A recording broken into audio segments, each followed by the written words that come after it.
The Justice Department has finally released some of the highly anticipated Epstein files. More than 300,000 pages of documents related to the late convicted offender were made public today. They include photos, flight logs, grand jury testimony, and a lot of heavy redacted. Wait, stop right there. Ghislaine Maxwell is currently serving 20 years in a minimum security federal prison camp, and she is telling people she is the only one who got caught. Meanwhile, Ellen DeGeneres, who has concrete documented ties to Jeffrey Epstein's island, has never been questioned by the FBI. Not once. That is not a rumor. That is the active, ugly contradiction sitting at the center of the entire Epstein prosecution. One woman is locked up. The other is walking around like nothing happened. No interview, no subpoena, no public explanation for why the evidence connecting DeGeneres to Epstein's inner circle apparently does not count. And Maxwell, from her cell at FPC Bryan in Texas, is reportedly pointing at the double standard herself. So here is what we are looking at. A convicted accomplice behind bars saying she got singled out, while a former daytime television queen with a documented island connection faces absolutely nothing. That alone should make you uncomfortable. But then you start pulling on the thread, and the whole thing unravels fast. Interview where she talks about her time that she spent with Ghislaine Maxwell, and she said she's like the most pure evil woman. She had no remorse for the victims when, you know, stuff about Jeffrey Epstein would come up on like the news in prison, that she's just a very cold, evil person. Is she going back on this housewife show? No. And Andy's adamant that... Let me tell you about Jen Shah. You probably know her from The Real Housewives. She served time at the same Texas facility as Maxwell for a wire fraud scheme. Shah is no angel. She admitted to defrauding vulnerable people, and she is paying restitution. But here is why her account matters. She worked in recreation at the prison. That gave her direct access to watch what Maxwell was doing. And what she says she saw is deeply strange. Shah claims Maxwell received private workout sessions, special meals, bottled water, and the ability to bypass standard legal call procedures that every other inmate had to follow. She says she was asked for certain equipment because Maxwell was going to work out late at night. She says everybody witnessed it. This was not some secret arrangement. It was happening out in the open. And when Shah talked to People magazine in April 2026, she also said something even more unsettling. She said Maxwell showed no remorse. Not a little. None. Shah claims that when Epstein's victims appeared on the prison televisions, pouring their hearts out in interviews, Maxwell had complete disregard for them. According to Shah, Maxwell outrightly said she felt no guilt, no hesitation, no second thoughts, just a flat refusal to admit anything. That is not someone who got caught and regrets it. That is someone who thinks she got caught unfairly. Oh, it is. Because, I mean, this is one of those things that's a holdover from the mob that later gets absorbed by intelligence agencies because they see its utility. You know? So if we see someone rich, famous, knowing successful, who, knowing information, the blackmail information, the CIA, that's intelligence to them. We want to gather intelligence on. Oh, what exactly did Maxwell get caught for while others walked?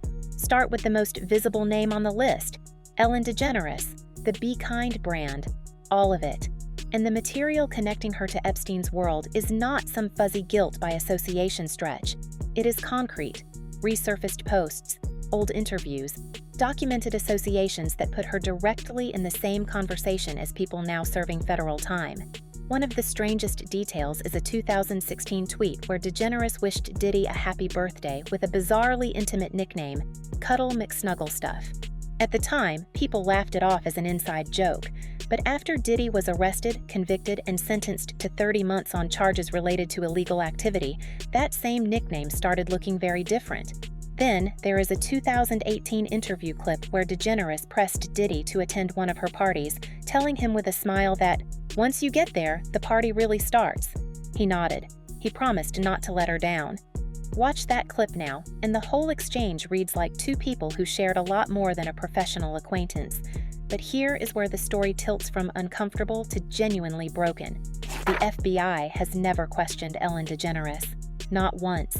Not after the island evidence surfaced. Not after Diddy went down. Not after Maxwell started talking from her prison cell. There is no public record of any agent knocking on her door. No subpoena for documents. No official statement explaining why a documented Epstein associate with a direct paper trail has faced zero legal pressure.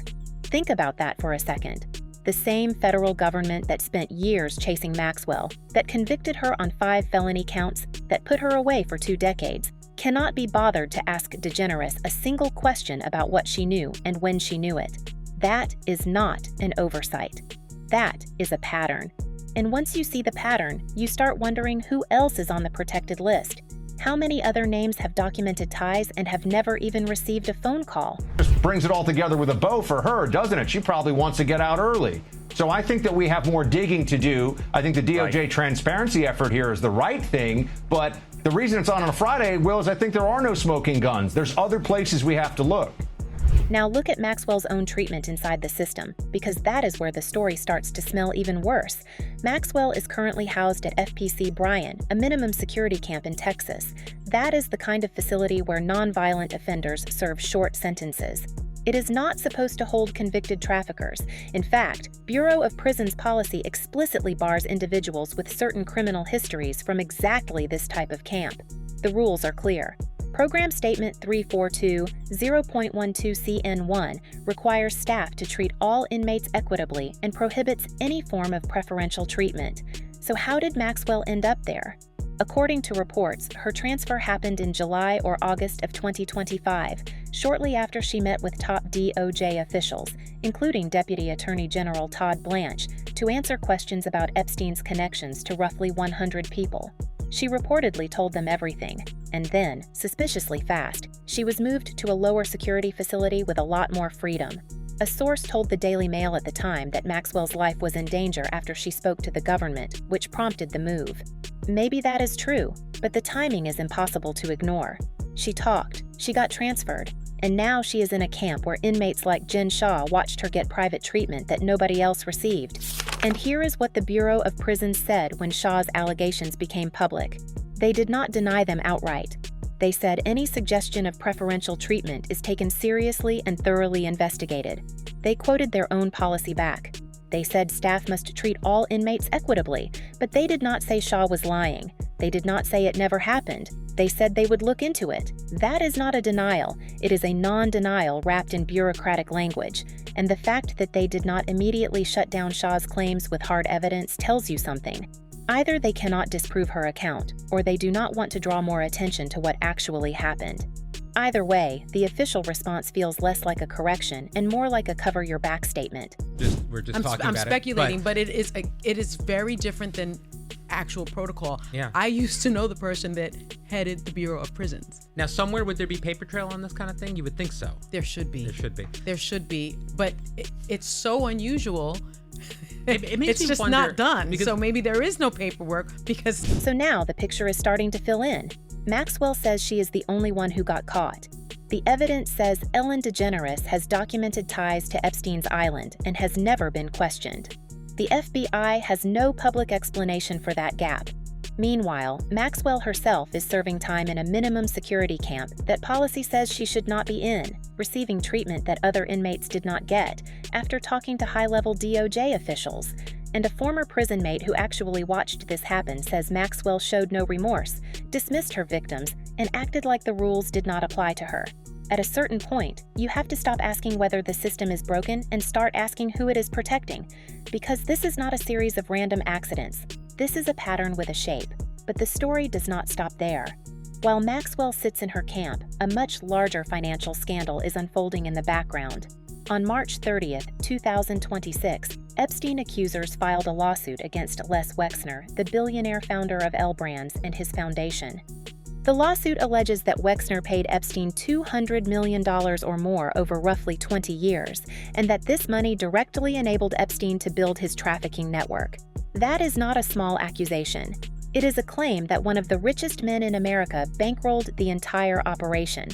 Wexner's spokesperson called the allegation untrue, saying Epstein was paid for wealth management services and that Wexner had no knowledge of any wrongdoing. But the lawsuit also points to a specific financial transaction that is harder to explain away. In November 1998, Wexner sold his Manhattan townhouse to Epstein for $20 million. That was years before the alleged abuse that the plaintiffs describe. So why did Epstein need that house? And why did Wexner, who has since claimed he was conned by Epstein, hand over prime real estate to a man he now says stole from him? Those questions are not going away. The lawsuit is still active, which means discovery could force Wexner to answer them under oath. Imagine what might come out in a deposition. Meanwhile, there is a political time bomb ticking over Maxwell's head. In April 2026, Donald Trump indicated that he would consider pardoning or commuting Maxwell's sentence. That alone would be explosive. But here is what makes it even stranger. Just 2 weeks earlier, a senior White House official told TMZ that there had been no discussions or consideration of a pardon for Ghislaine Maxwell, and there never will be. Then, Trump himself walked that back on camera, leaving the door open. If Trump pardons Maxwell, the one convicted accomplice walks free while Ellen DeGeneres still faces no questioning. If he does not, Maxwell stays locked up, but the question of why others remain untouched does not go away. Either way, the system looks broken. Either way, the central contradiction stands. And you have to wonder, what changed in those 2 weeks? Why did the White House flip its position so fast? This just broke moments ago. Democrats on the House Oversight Committee have released photos from Jeffrey Epstein's estate. We're getting dribs and drabs of this, and we had some pictures already, and here's some. There are some that show Donald Trump, Bill Clinton, Steve Bannon, Bill Gates, and others. None of the released images depicts any misconduct. None is believed to depict underage girls. It was not immediately clear when or where they were taken. And here is where the surrounding noise starts to matter, because once you pull on this thread, the whole thing begins to feel stranger than anyone expected. Online, people are resurfacing old clips and tweets, trying to figure out who knew what and when. There is the 1999 interview where Diddy bragged that his parties would probably get him arrested. There is the 2002 joke about putting locks on doors. At the time, audiences laughed. Now, those same clips feel like confessions. There are also more speculative layers creeping into the conversation. You have probably seen the Bao bank account rumor, a scanned document that some users claimed showed Epstein had an account named after an ancient deity.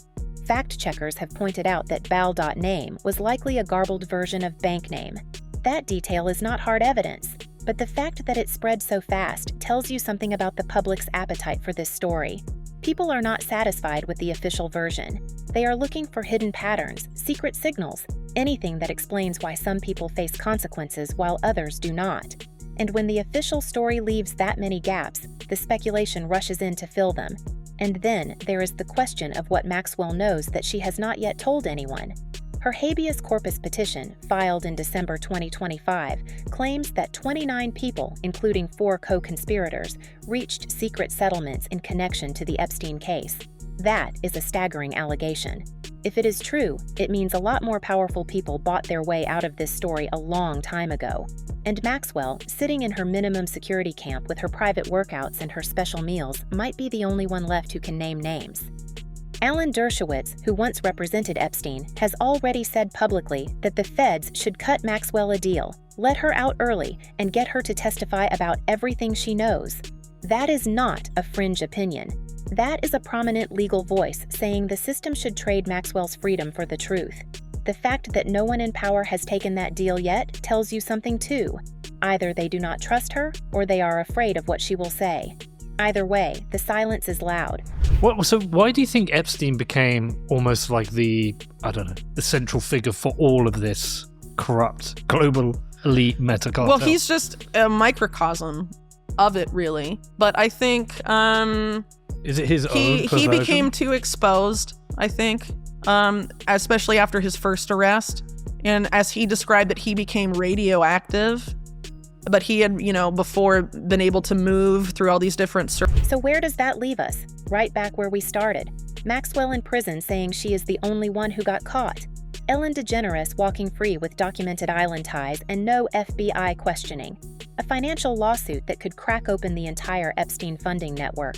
A president leaving the door open to a pardon. And a former prison mate who watched Maxwell get special treatment while showing zero remorse. The system is not just failing to answer the question.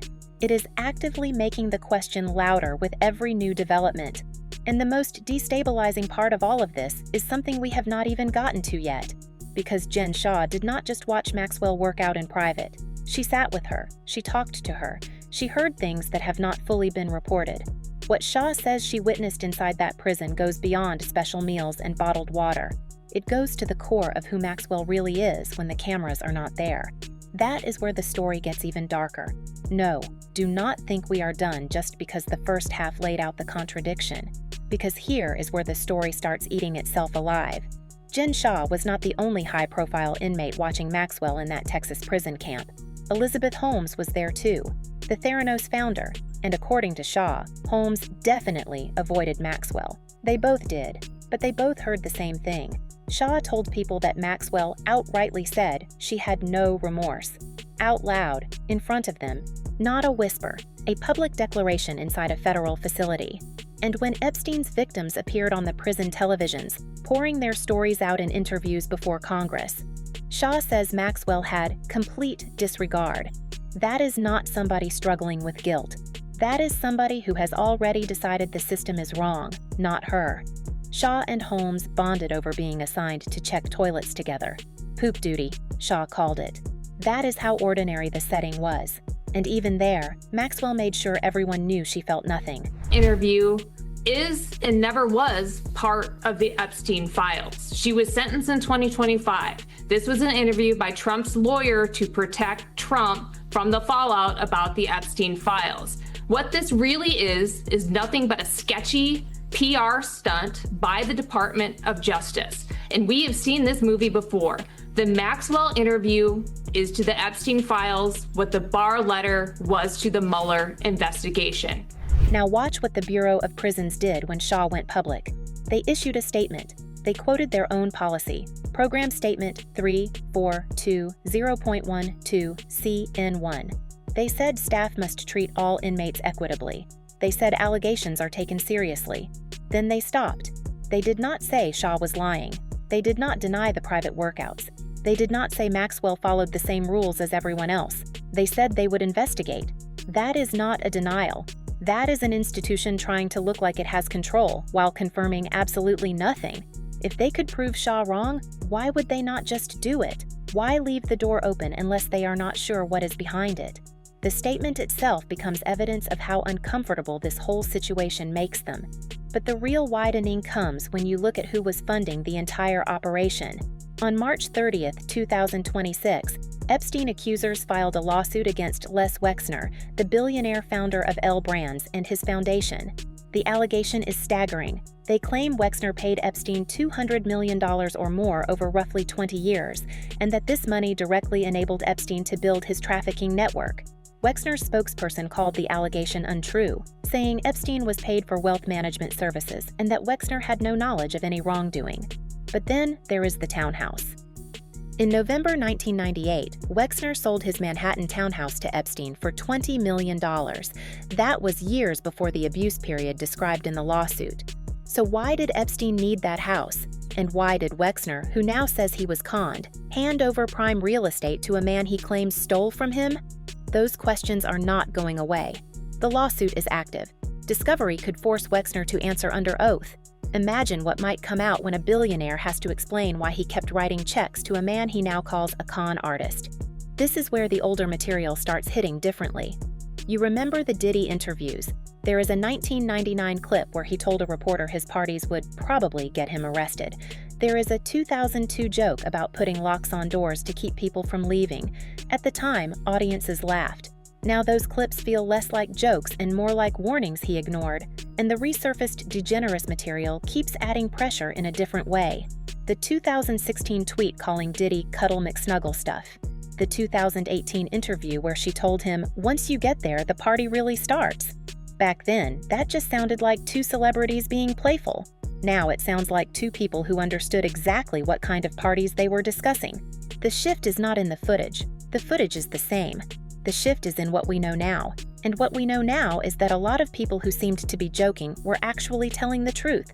Some of the surrounding noise gets strange fast. You have probably seen the bail bank account rumor. A scanned document started circulating that appeared to show Epstein had a bank account named after an ancient deity. Fact checkers have since pointed out that bail.name was likely a garbled version of bank name. It is probably a misreading. But here is what matters. The rumor spread because people are desperate for an explanation. They want to know why some people faced consequences and others did not. And when the official story leaves gaps that large, the unofficial stories rush in to fill them. Comedian Cat Williams has talked about this for years. He says Hollywood runs on power, reputation, and silence.